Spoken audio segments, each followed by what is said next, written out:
So, progressive overload, that's the title of this video. That's what you want to be doing if you want to keep making those sweet, sweet gains. So, I've just changed my training program. I'm about to go and hit a push session. So I've gone from the bro split to the push-pull legs, which I'm really excited about. Different way of training that I haven't done for a long time, and it's going to blast me through that plateau. So let's go train, and then I'm going to tell you why.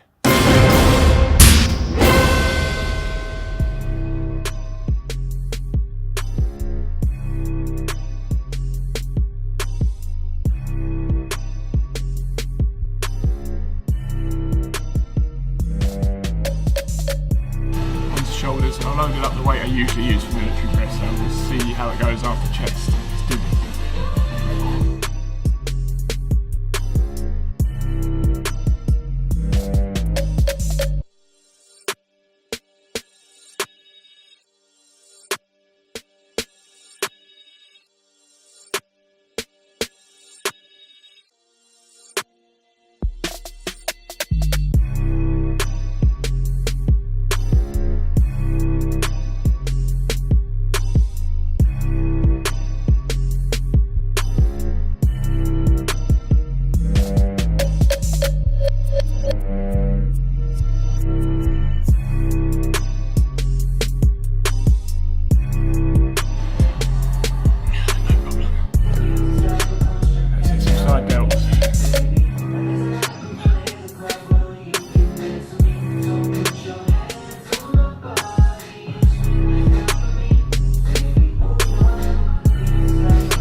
Now, just to work the lateral head of the tricep, just the horseshoe shape. Let's go.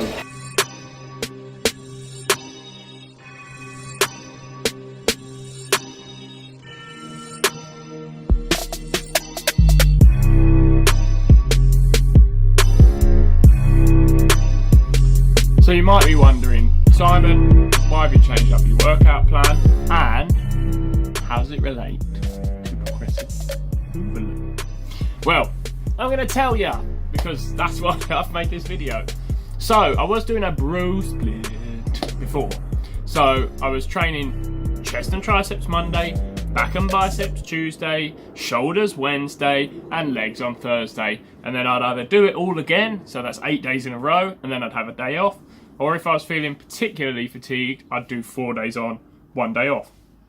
So, best case scenario, I'm training a muscle group twice over 9 or 10 days.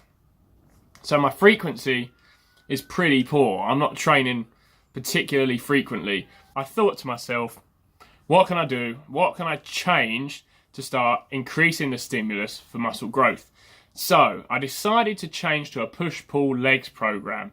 So I'm doing push Monday, pull Tuesday, legs Wednesday, push Thursday, pull Friday, legs Saturday, day off on Sunday. Now, what's changed about that program versus the bro split program is that I'll now be training my muscle groups twice every 7 days. So the frequency is much more.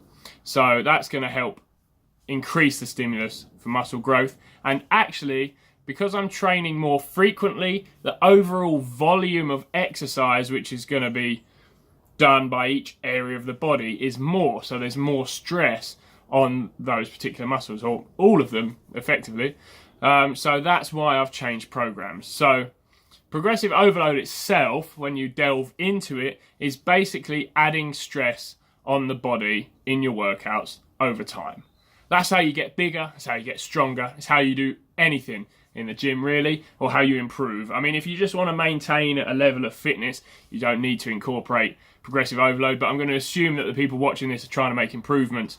So for example, me trying to get bigger, so what I want to do is make things more difficult over time. Now, increasing frequency is not the only way to do this, guys, so there are other ways you can incorporate progressive overload into your workouts. One of which is the obvious one, which is going to be increasing the weight. So let's do, say you do 3 sets of 12 on bench press for 50 kilos this week.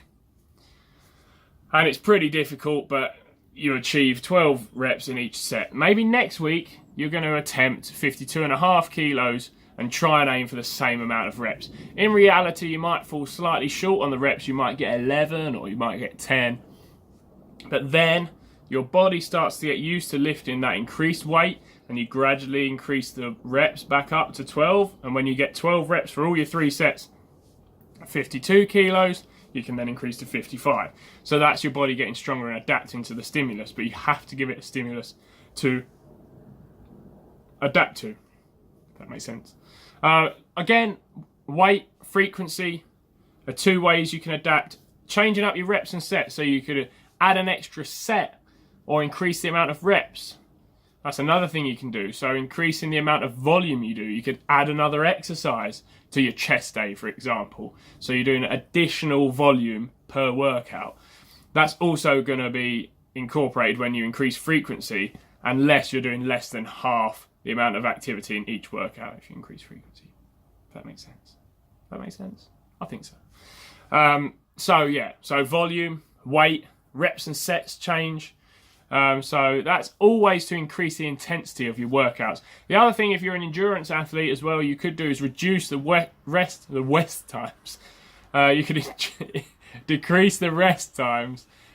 So your body has less time to recover in between sets, and that's going to help improve your endurance. So there are different ways to incorporate progressive overload, but it's an absolute necessity if you want to make improvements. So if you liked the tips in this video, smash the like button, bing, bing, bing, bing, bing, and subscribe to the channel for more content.